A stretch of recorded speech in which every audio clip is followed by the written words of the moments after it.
Have you ever had that strange feeling that something inside you already knew what was about to happen before your mind could explain it? That flicker of awareness, that silent intuition, might not be imagination at all. What if there's a level of consciousness that perceives reality before thought does, one that the brain can't fully grasp? Today, we'll explore what science is beginning to uncover about this hidden intelligence, and why part of it still feels impossible for the rational mind to accept. But stay attentive. Within this mystery lies a single detail that almost everyone overlooks, and it changes everything. You believe you're awake, seeing everything that surrounds you, some are colors, shapes, sounds, meanings. Yet most of what truly happens never reaches your awareness. The brain, for all its brilliance, behaves like a customs officer at the edge of infinity, filtering reality so ruthlessly that only a sliver of what exists passes through. Every second, millions of sensory signals knock on its door, and only a handful are allowed in. Not because the rest isn't real, but because it doesn't fit the pattern your mind already trusts. Think of it. The brain is not an instrument of discovery. It's an instrument of protection. It edits, compresses, hides.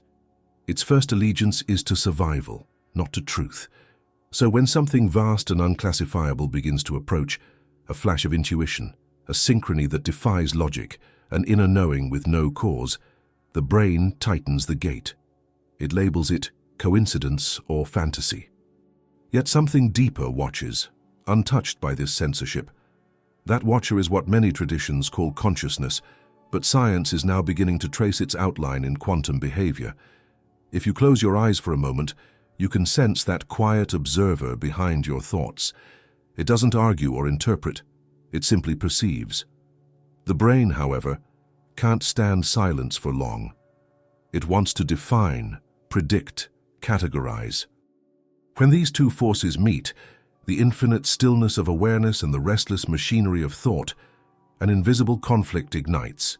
You can feel it whenever you hesitate between what you know in your bones and what makes sense on paper. Neuroscientists can map electrical storms across your cortex, but they can't locate the source of that silent certainty that precedes thought. The prefrontal networks analyze, the limbic system reacts, yet consciousness observes both without belonging to either. This is why in moments of profound insight, people often say, "It just came to me." The phrase is more literal than it sounds. It came through the brain, not from it. This tension between processing and perceiving shapes every human life. Imagine standing on a shoreline at night. Your flashlight beam represents your brain, scanning a narrow cone of information. Beyond it stretches the ocean, consciousness, calm, dark, unmeasurable. The light believes it defines the sea, yet it only illuminates what it already expects to find. That's why genuine awareness feels destabilizing. It suggests that the mind is not the master it thought it was. Science now suspects that perception itself may be an act of selection within a larger field of possibilities. The quantum model whispers that particles remain potential until observed, implying that observation, awareness, plays a constitutive role. If that's so, consciousness isn't inside your head. Rather, your brain is a localized receiver within a conscious field. The struggle, then, is not between you and the world, but between two modes of knowing, the linear and the non-linear, the controlled and the surrendered. And yet, the brain resists this surrender fiercely. It clings to logic as if it were oxygen.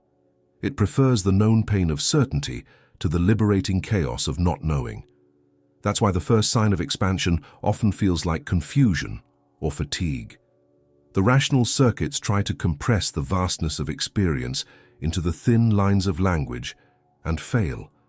Still, that failure is a signal. Consciousness is pressing against the edges of its container. You might notice this conflict in small, quiet moments.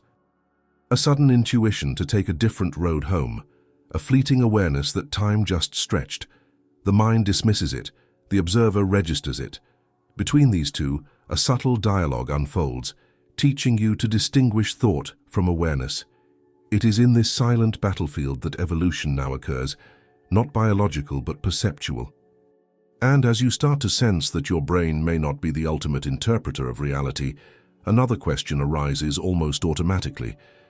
If the mind filters and edits what it can tolerate, what happens to everything it cannot handle? That is where the real threshold begins, the neurological limitation. The human brain is a masterpiece of evolution, but it is not designed to comprehend paradox. It functions like a sculptor working with blunt tools, precise enough to carve order out of chaos, but incapable of shaping what refuses symmetry. When faced with contradiction, ambiguity, or simultaneity, the brain falters. It wants yes or no, up or down, life or death. But reality, especially in its quantum texture, is not binary. It exists as overlapping probabilities, multiple truths vibrating at once. Deep inside the prefrontal cortex, the seat of reasoning and decision-making, lies a delicate network that demands coherence. This region can handle immense complexity, yet it collapses when confronted with what it cannot categorize. Neuroscientists call this cognitive dissonance, but the term is almost too mild. What actually happens is more primal. The brain experiences threat. Paradox signals danger to its survival code. It triggers anxiety, resistance, or numbness because uncertainty feels like death to a system that equates control with safety. This is why the most transformative insights often arrive in disguise. They appear as confusion, exhaustion, or even emotional breakdowns. The rational structures begin to overload and short-circuit. When something vastly non-linear enters consciousness, like an intuition that predicts an event, or a deep knowing that transcends logic, the prefrontal cortex cannot compute it. It either rationalizes it away or represses it entirely. But consciousness doesn't depend on that circuitry. It patiently waits for the noise to quiet, so perception can widen. Imagine trying to watch the night sky through a microscope. The instrument is brilliant, but it was never built for that task. The same applies to the brain's relationship with expanded awareness. Its mechanisms for categorization, memory, and anticipation serve beautifully for navigating physical life. But when you begin to touch the edges of quantum perception, where time and causality lose their fixed shape, the brain's algorithms lose their footing. It grasps for meaning, while consciousness moves effortlessly through paradox. This limitation isn't a flaw, it's an evolutionary feature. The mind's filtering keeps you functional. Without it, you drown in data, flooded by every vibration, every probability, every emotional resonance around you. The brain is a translator, converting infinite potential into a digestible narrative called me. Yet sometimes the translation fails, and the cracks reveal the vastness behind the story. Those moments of awe, déjà vu, or inexplicable clarity are signals that consciousness is brushing against the neurological boundary. Scientists have observed how paradox literally destabilizes neural coherence. When subjects are presented with statements that are simultaneously true and false, such as in quantum experiments or moral dilemmas, brain waves lose synchrony for a brief instant. It's as if the orchestra of the mind hits a dissonant chord, but that momentary collapse is not a malfunction. It's an opening. The breakdown of linear coherence allows for a reorganization on a higher order, a state in which awareness, not analysis, leads. Perhaps that's why so many breakthroughs in science and art occur after surrender, not struggle. The mathematician who dreams the solution, the composer who hears the melody before writing a note, the physicist who just knows the equation must be true, all bypass the prefrontal gate. They allow consciousness to speak in the only language it knows, pattern, resonance, and direct perception. The mind later translates the download into structure, but the origin is always non-linear. When the brain's logic fails, most people interpret it as weakness or confusion. Yet what if that collapse is the threshold through which higher intelligence communicates? What if the irrational is simply the rational operating beyond its own limits? The discomfort you feel when logic breaks down is the exact pressure point where perception can evolve. The body reacts as if facing danger, but the real risk is only to the illusion of certainty. Try to notice it the next time you resist something that feels too big to understand. The tightening in your chest, the racing thoughts, the urge to distract yourself. These are not signs of failure, but evidence that the system is defending its boundaries. Underneath that resistance, consciousness waits, undisturbed. The question is not how to overcome the brain, but how to soothe it enough to let go. And this is where the deeper mystery begins. If the rational mind can't process paradox, how does the universe itself remain coherent? What sustains order when observation collapses probability into form? To understand that, we have to look beyond the skull, into the quantum field itself, and into the strange role the observer plays in defining what is real. What if reality doesn't exist until you look at it? That question isn't a riddle from mysticism. It's the unsettling suggestion emerging from the foundations of quantum physics. The quantum field, according to modern science, isn't a stage where particles dance. It is the dance itself, an ocean of pure potential, where every possibility coexists until attention gives it form. Every electron, every photon, every breath of matter exists as a probability wave, a mathematical whisper, until something observes it. Observation then isn't passive, it's participatory. It decides. Imagine an artist who doesn't paint a picture but chooses which picture, out of infinite options, becomes visible. That is the role of consciousness in the quantum field.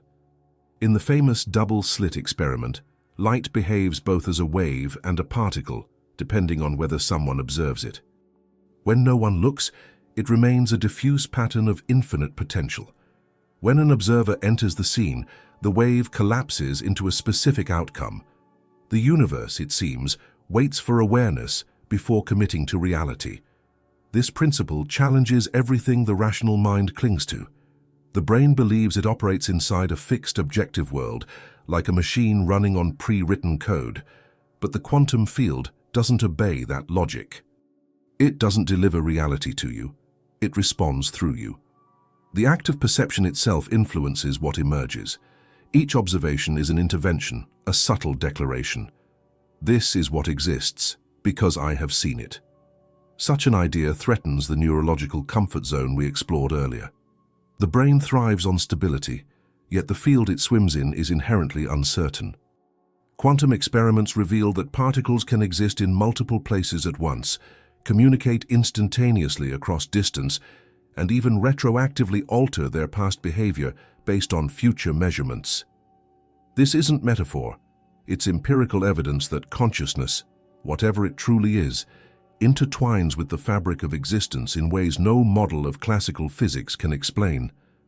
For centuries, the mind assumed it was an observer standing apart from reality, like a scientist peering through glass. But what quantum theory implies is far more intimate. There is no glass. The observer and the observed are entangled. Your attention is not just noticing the universe, it's shaping it. The boundaries between subject and object blur until it becomes impossible to tell who is looking at whom. Still, the brain resists this revelation. It asks, how can my small awareness affect the cosmos?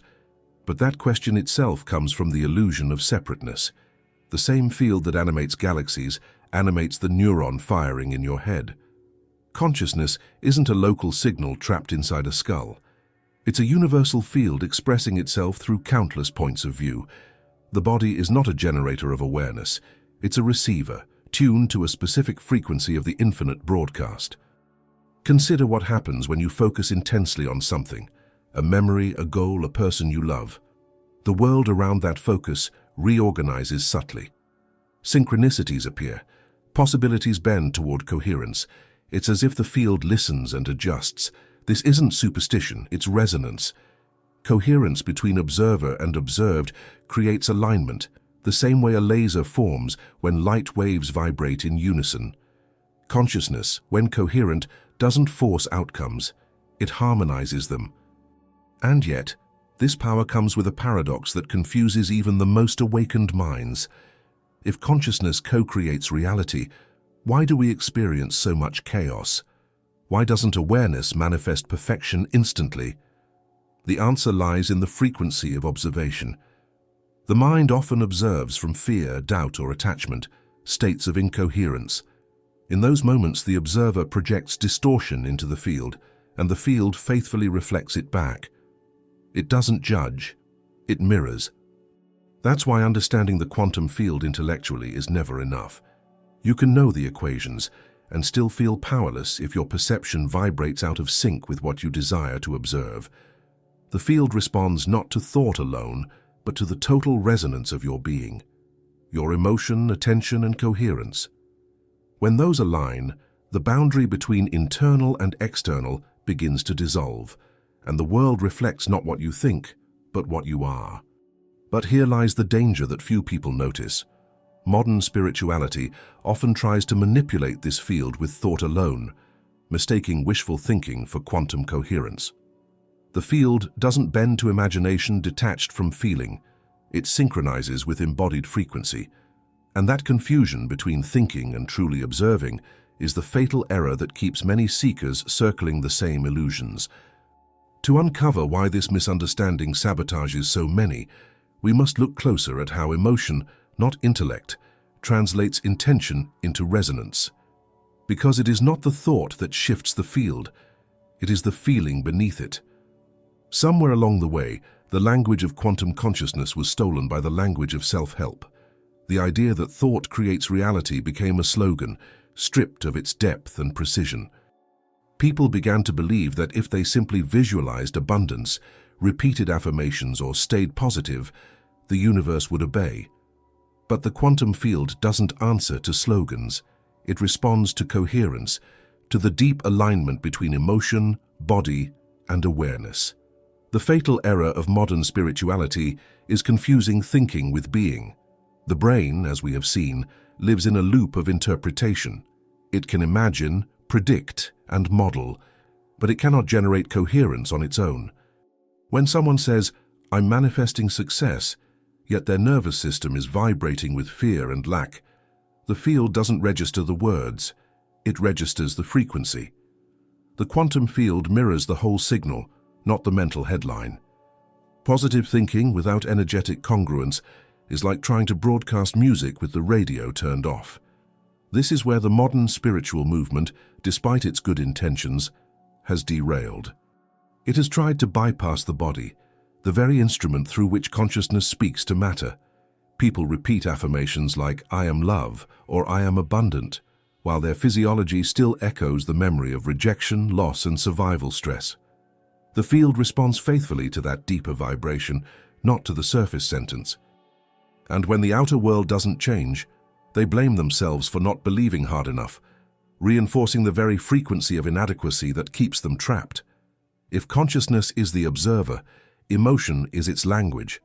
Feeling, not thinking, is what organizes energy into form. The electromagnetic field of the heart, measurable by science, is dozens of times stronger than that of the brain.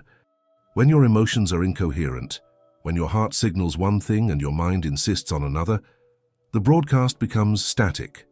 The universe receives mixed instructions, and yet the field never punishes. It simply reflects whatever you are coherent about. If you are coherent in fear, you'll perceive a fearful world. If you are coherent in trust, reality begins to soften around you. But coherence is not achieved through suppression.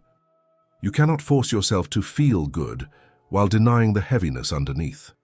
True alignment requires honesty, the willingness to feel without judgment. When you acknowledge what the body is actually carrying, emotion becomes fluid again. Energy moves, coherence restores, and the signal clears. This is the quiet technology of transformation that no affirmation can replace. Imagine the difference between reciting a love poem and actually being in love.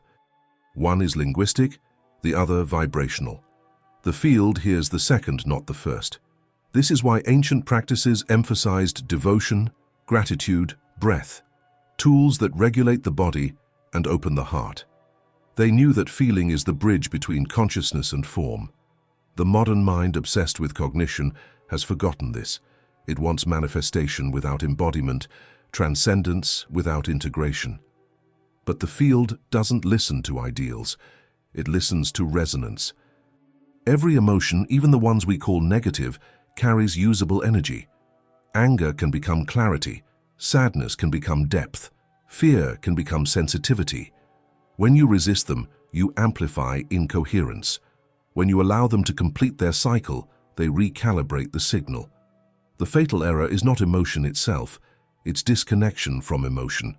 The brain tries to control the field through thought, but the field answers only to the heart's electromagnetic rhythm, the living pulse of coherence. This misunderstanding explains why so many seekers feel stuck in cycles of hope and disappointment. They believe they're doing everything right, meditating, visualizing, repeating affirmations, yet their lives still echo with the same patterns. What they haven't realized is that the observer effect works only when the observer is whole. Fragmented observation projects fragmented outcomes. Until the heart and mind synchronize, the signal will continue to split, and the world will reflect that split faithfully. So the invitation is not to think better, but to feel truer, to bring the body back into the conversation with consciousness. Because emotion is not a distraction from awakening, it is its fuel. The universe doesn't need you to think light, it needs you to vibrate light. And yet, when that vibration begins to change, something else awakens too. Resistance. The body, accustomed to its old safety codes, often reacts to coherence as if it were danger. It starts to sabotage the process of expansion, not because it's evil or lazy, but because it confuses the unknown with threat. To understand why this happens, why we so often retreat just when we're about to awaken, we have to look inside the body itself, where fear, memory, and evolution still hold the keys. Every emotion you experience is not just a mood, it's a measurable signal that shapes how reality organizes itself around you. Your feelings are not confined to your chest or your thoughts, they ripple outward as electromagnetic waves. Science has already confirmed that the heart produces a powerful field that extends several feet beyond the body, influencing both your own physiology and the environment around you. This field doesn't transmit words or concepts, it transmits frequency. And frequency, not thought alone, is what communicates with the quantum field. When your heart and brain move in harmony, something extraordinary happens. The rhythms of breathing, pulse, and neural firing begin to synchronize. This state is called coherence, and it is not mystical at all.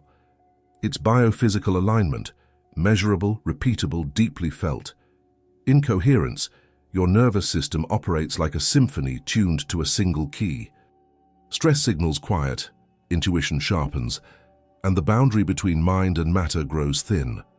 What you focus on during this state tends to materialize with unusual speed and clarity, not because you manifested it through willpower, but because your signal stopped contradicting itself. Most people, however, live in a state of incoherence, the mind saying one thing while the body vibrates another. You tell yourself you're calm, yet your pulse races.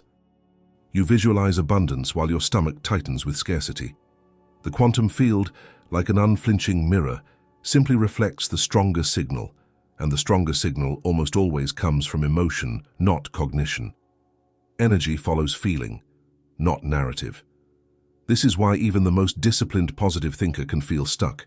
The field isn't confused, it's consistent. It gives you exactly what your dominant vibration commands. HeartMath Institute studies have shown that when individuals enter heart coherence, through slow rhythmic breathing and genuine emotional engagement such as gratitude or compassion, their brain waves begin to synchronize with the heart's rhythm.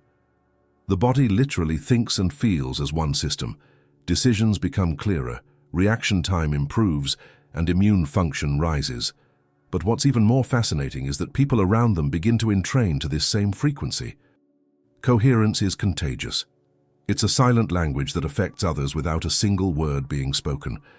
If you want to witness this directly, pause for a moment and remember a time when you felt deep appreciation. Not the polite kind, but the kind that swells in the chest until it almost aches. As you linger there, notice how your breathing changes. Notice how the edges of your awareness soften. For a few seconds, thought becomes quieter, and you feel subtly more connected to everything. That is coherence beginning to form. You haven't forced it, you've tuned into it. The signal is clear, resonant, alive.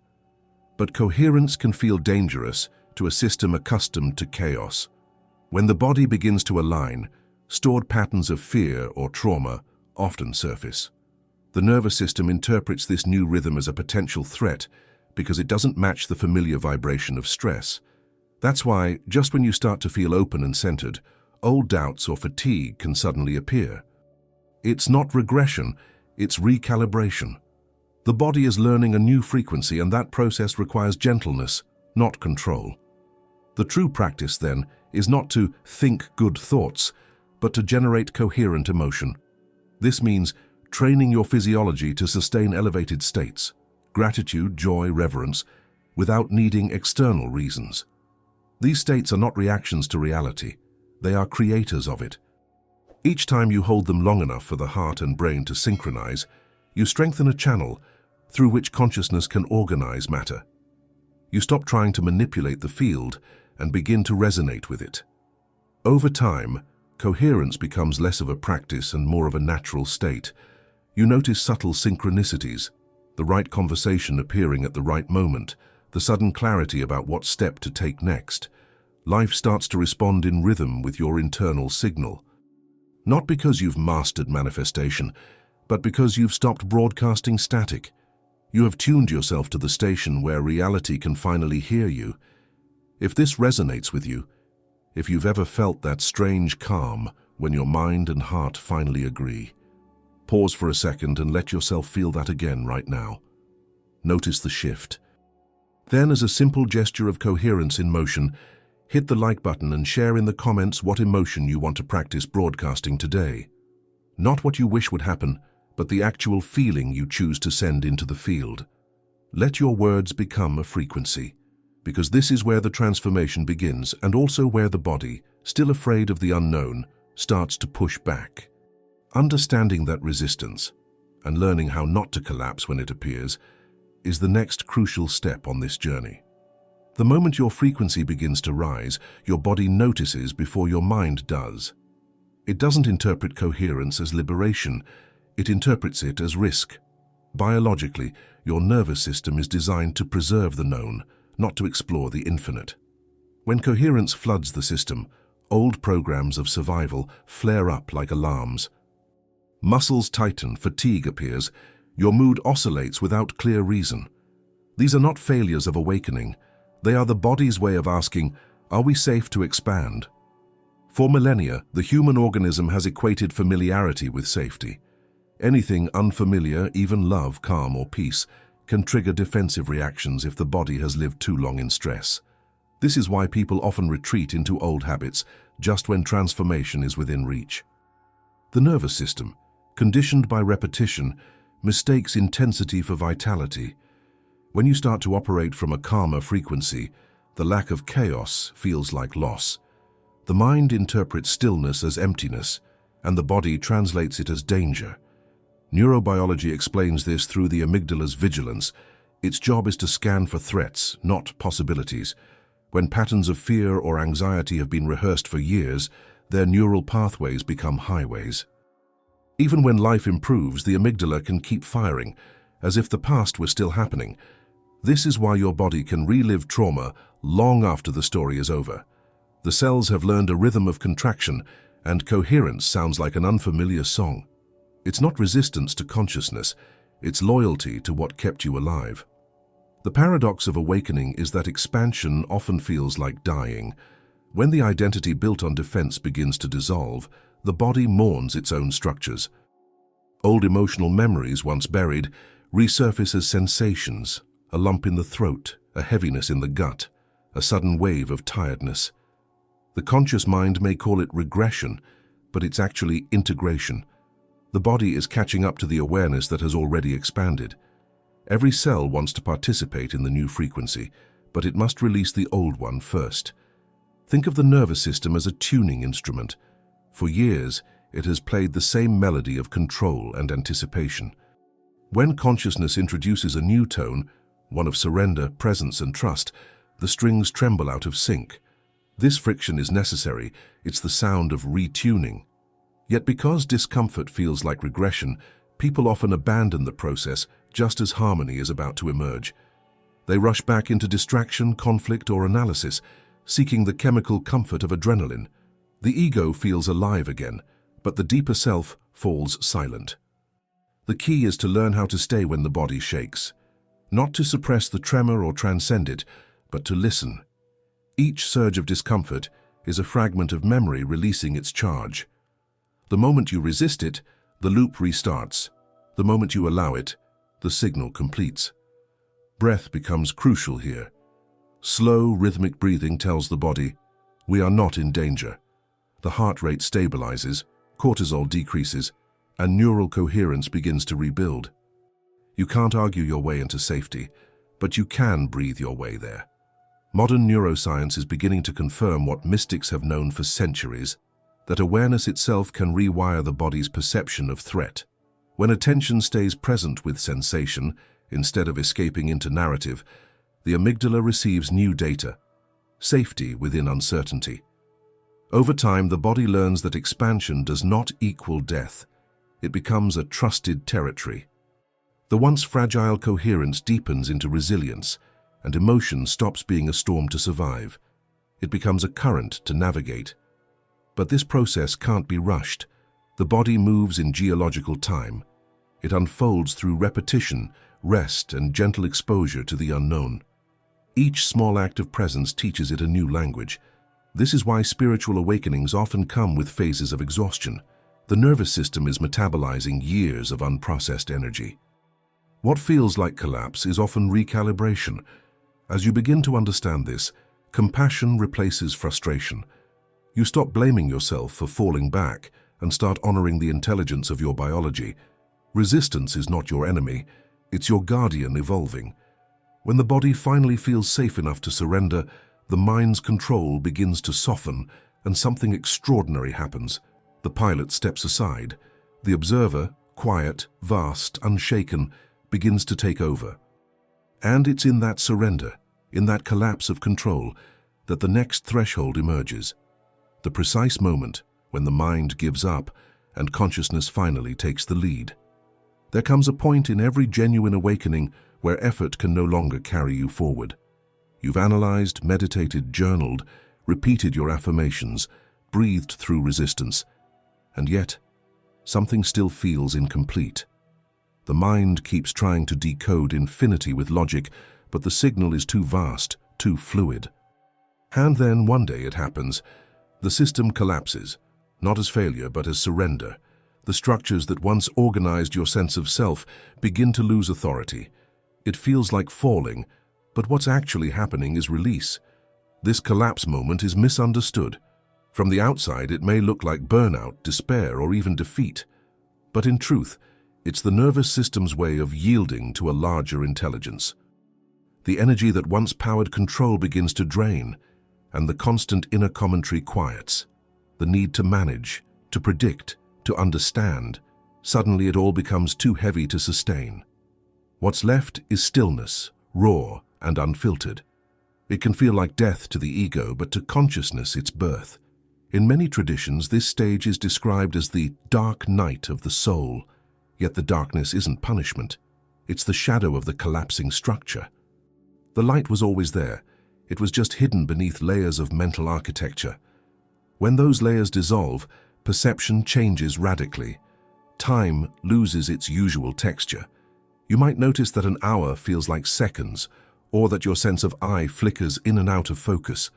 What you once called reality begins to appear less solid, more fluid, as though existence itself were exhaling. In moments like these, people often report flashes of clarity they can't explain.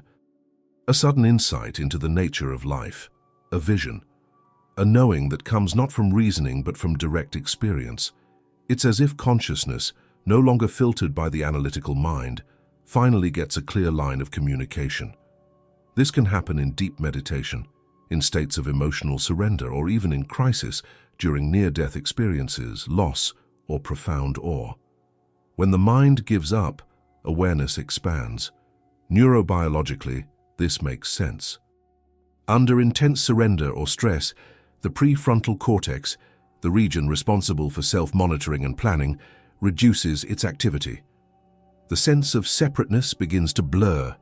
The boundaries that define you as an isolated entity loosen. In that brief silence, another intelligence steps forward, one that doesn't calculate but simply knows. It doesn't speak in words, but in felt comprehension, the way you know the sun is warm without having to prove it. At first, the experience can be disorienting. The mind tries to reassert control, to name what's happening, to make it fit into its existing map of meaning. But the collapse is irreversible. Once awareness tastes its own vastness, it cannot unsee it. The old identity may attempt to rebuild itself, but it no longer feels like home. The pilot has lost command, and a subtler navigator has taken the helm. You begin to realize that the mind was never the driver, only the instrument. What's astonishing is how ordinary life continues amid this transformation. You still brush your teeth, answer messages, make plans, but beneath every action hums a quiet awareness that wasn't there before. You can feel thought arising before it becomes a sentence. You can watch emotion move through the body like weather without needing to intervene. The sense of being someone doing something begins to dissolve into the direct experience of life happening through you. In this state, paradox becomes natural. You can grieve and feel peace simultaneously. You can act decisively without attachment to outcome. You understand, perhaps for the first time, that control was never the source of stability. It was the resistance to flow. What replaces it is not passivity but presence. The universe begins to feel less like a backdrop and more like a living extension of your own awareness. Yet this freedom comes with a challenge. The rational mind, humbled but not gone, still wants to understand how consciousness could possibly precede thought. It asks the final question of its lifespan. If awareness isn't produced by the brain, then where does it come from? And that question leads us to the discovery that upends everything science once believed, that consciousness does not emerge from the brain at all, but that the brain itself unfolds within consciousness. For centuries, science has treated consciousness as an after effect, a byproduct of neurons firing in complex patterns, like steam rising from a boiling pot. According to that view, when the brain stops, awareness ceases. When the machine breaks, the light goes out. It's a neat mechanical model, and for a long time it worked. But then quantum physics entered the room and quietly dismantled the floor beneath it. What researchers began to find didn't fit inside the old story. The evidence, subtle yet consistent, began to point toward something astonishing. Consciousness might not come from the brain. Instead, the brain might arise within consciousness. This reversal sounds like philosophy, but it's rooted in experiment. Consider the delayed choice quantum eraser, one of the strangest and most revealing tests ever conducted. In it, particles of light behave as if they know whether they are being observed, even when that decision is made after they've already passed through the experiment. In other words, a choice made in the present seems to rewrite what happened in the past. Observation doesn't just record reality, it shapes it. That shouldn't be possible, and yet, there it is, measured and replicated. The implications are staggering. If observation defines outcome, then consciousness isn't a passive witness to a pre-existing world. It's an active participant in creating it. The observer and the observed are entangled in a feedback loop so intimate that separating them may be impossible. What we call reality could simply be the portion of possibility that consciousness has decided to collapse into form. The rest remains potential, unseen but present. Neuroscience, too, has begun to reveal cracks in the old materialist framework. Near-death experiences, for instance, often show brain activity flatlining, while subjects later report vivid perceptions, complex emotions, and an overwhelming sense of awareness. Traditional explanations wave these away as hallucinations or residual chemistry, yet the precision and consistency of these accounts are difficult to dismiss. Some patients describe verifiable events, conversations, details in operating rooms, observed while their eyes were closed and their brains were clinically inert. Something was perceiving when the machinery of perception had gone silent. That something may be the same field quantum physics hints at, a foundational consciousness in which matter, time, and energy unfold like ripples on an invisible sea. The brain, in this view, is not the producer of awareness, but its translator. It filters the infinite down into a narrow band that allows biological life to function. When the instrument stops, the music doesn't end. It simply stops being played in that form. To imagine this, think of a radio receiver. You can destroy the device, but the broadcast continues, untouched. The brain is that receiver, tuned to a frequency of consciousness dense enough to appear solid. What we experience as thoughts and sensations are simply modulations of this field. Destroy the equipment, and you lose the signal locally. But the field remains everywhere. It's not mystical. It's physics viewed from a different angle. This shift in understanding doesn't abolish science, it expands it. It suggests that awareness is not an emergent property of matter, but the ground from which matter emerges. Matter, then, is consciousness slowed to a vibration dense enough to be seen. Underneath every atom, beneath every heartbeat, there is an awareness that doesn't need a brain to exist. It was never born, and it doesn't die.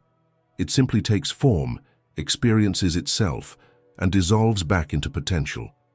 When you look at reality through this lens, common sense begins to crumble.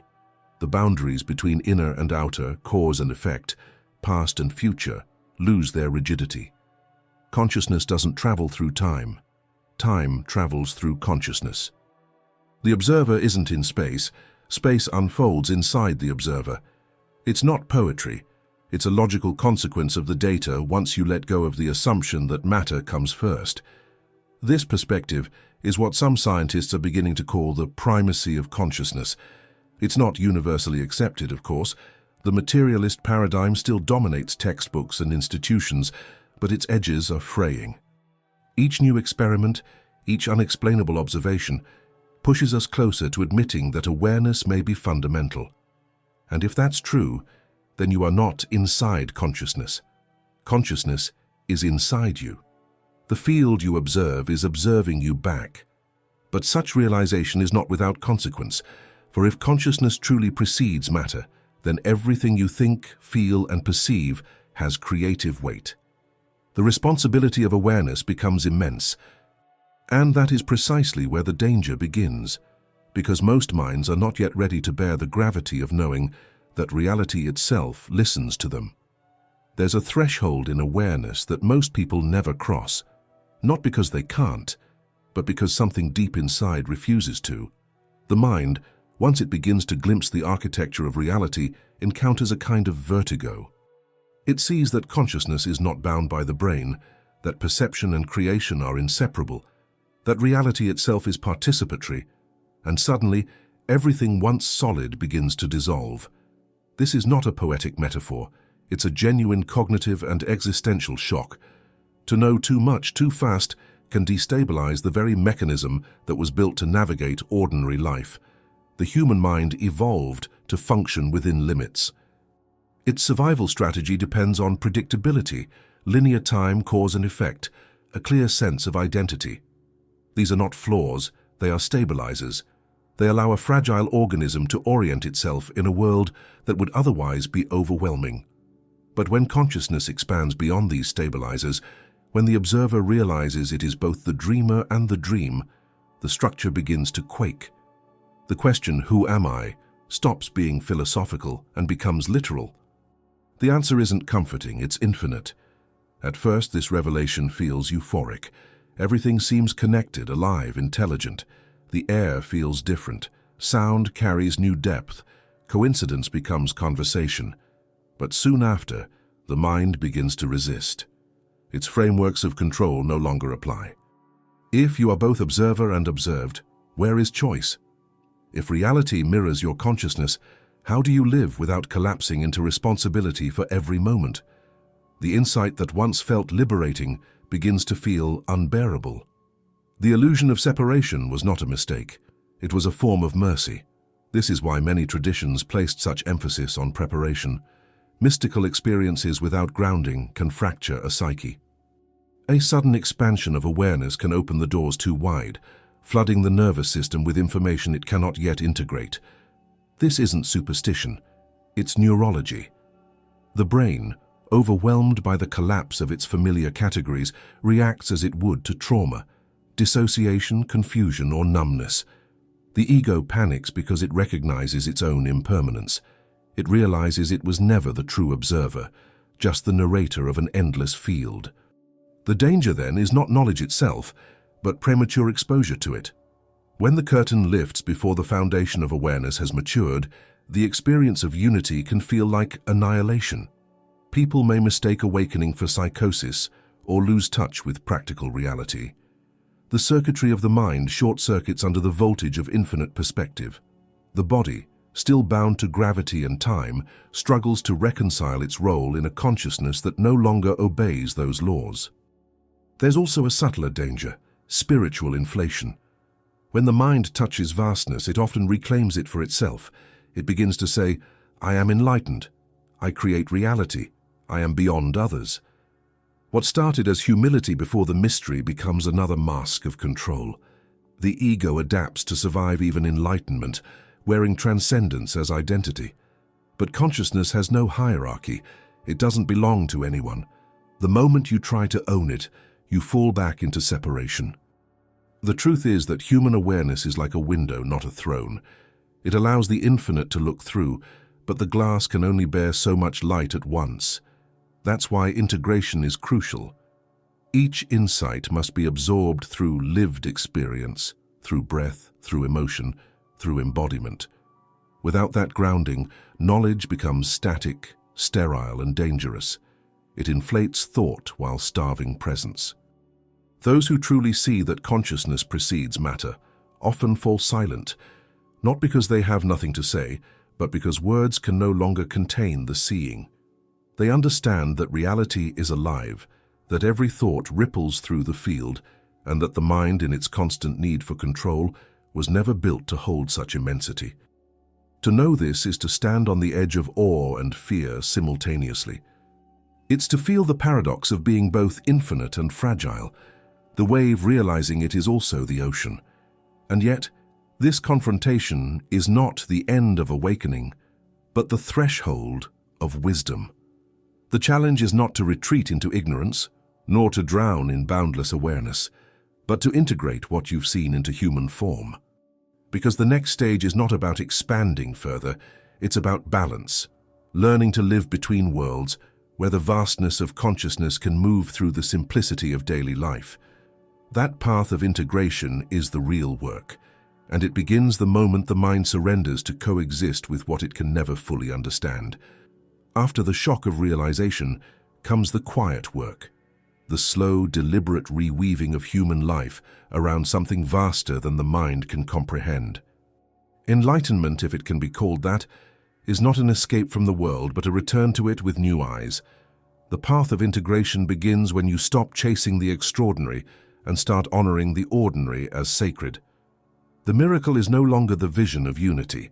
It's the ability to live it moment by moment, inside a body that still aches, breathes, and dreams. Integration asks for tenderness. The insight that consciousness precedes matter is electrifying, but living from it requires patience. You can't force the infinite through fragile circuitry. The body must learn to host it. That means reintroducing awareness into the smallest gestures, how you breathe, how you speak, how you touch the world. The nervous system, once trained for survival, must now learn the art of presence. Each breath becomes an act of translation, allowing the vast field of awareness to flow through a single heartbeat without shattering it. This is not a linear process. Integration doesn't unfold like a ladder, it moves in waves. There will be days when you feel luminous, and others when the density of ordinary life pulls you down. Both are necessary. The descent grounds the ascent. The moments of contraction remind you that consciousness did not come here to escape form, but to inhabit it. The field you once touched in meditation or revelation is not somewhere else. It's here inside the mundane rhythm of your existence. In this stage, the old dichotomies between spiritual and physical begin to dissolve. Washing dishes becomes as sacred as prayer. Listening becomes more transformative than teaching. The universe no longer feels like something you observe, but something that breathes with you. The integration of consciousness isn't about transcendence, it's about intimacy. To be fully awake is to participate completely in what is happening, without needing to name it enlightenment. Science offers an unexpected metaphor for this process. In quantum systems, when coherence is reached, when all particles vibrate in perfect synchrony, the system doesn't explode into chaos, it stabilizes into higher order. The same applies to the human being. When mind, heart, and body achieve coherence, the field of consciousness no longer feels abstract. It becomes embodied. Awareness ceases to hover above experience and begins to pulse within it. The observer merges with the observed, not as a concept, but as a felt reality. Still, integration can be uncomfortable. The light that once seemed blissful now exposes hidden corners of emotion, memory, and shadow. Old wounds rise to the surface not to punish you, but to be witnessed from a consciousness vast enough to hold them. This is where compassion becomes a practice rather than an ideal. You learn to stay with what arises, grief, anger, doubt, and let awareness metabolize it instead of the intellect. Healing becomes less about fixing and more about allowing energy to move until it finds harmony. Breath is often the most practical bridge between infinite and finite. When you breathe consciously, you remind the body that it is safe to host awareness. Each inhale opens the space of consciousness. Each exhale grounds it into matter. Over time, this rhythm teaches you that integration is not about maintaining a constant state of bliss, but about expanding your capacity to remain open through every state, joy or sorrow, silence or noise. Gradually, perception changes. The line between you and life begins to blur. Events that once felt random start to feel orchestrated, not by fate, but by a deeper intelligence unfolding through you. Decisions arise with less friction. You begin to move not from control but from resonance, a sense that each action aligns with an unseen order. The intellect still functions, but it no longer dominates. Thought becomes a tool, not a ruler. And perhaps the most beautiful part of this stage is its humility. Integration doesn't announce itself. There is no trumpet of awakening, no final revelation. It expresses itself in how you listen when someone speaks, in how you treat the smallest moments as thresholds of presence. The extraordinary becomes woven into the fabric of the everyday. Consciousness doesn't demand understanding anymore, it only asks to be felt. Eventually you realize that the mystery you sought to explain was never outside you. What you tried to understand is what you are.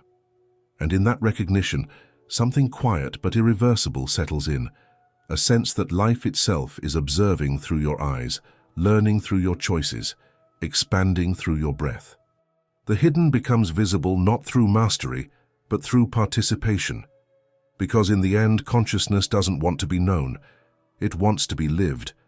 And when you live it fully, when thought, emotion, and body move as one, the veil between self and source thins to transparency, revealing that what you were seeking has always been the one seeking through you.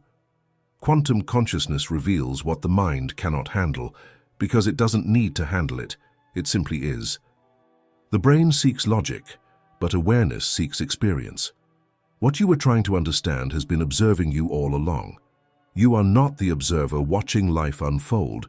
You are life, moment by moment, revealing itself through observation. When you stop trying to grasp the mystery and begin to feel it, the distance between you and reality disappears. Everything becomes participation, not pursuit. If you made it this far, write, "I am the observer and the observed" in the comments, so I know you've stayed with the journey to the end. And if this exploration moved something in you, watch one of the videos appearing on your screen right now. Each one dives deeper into the same field of consciousness, where what you feel becomes what you create.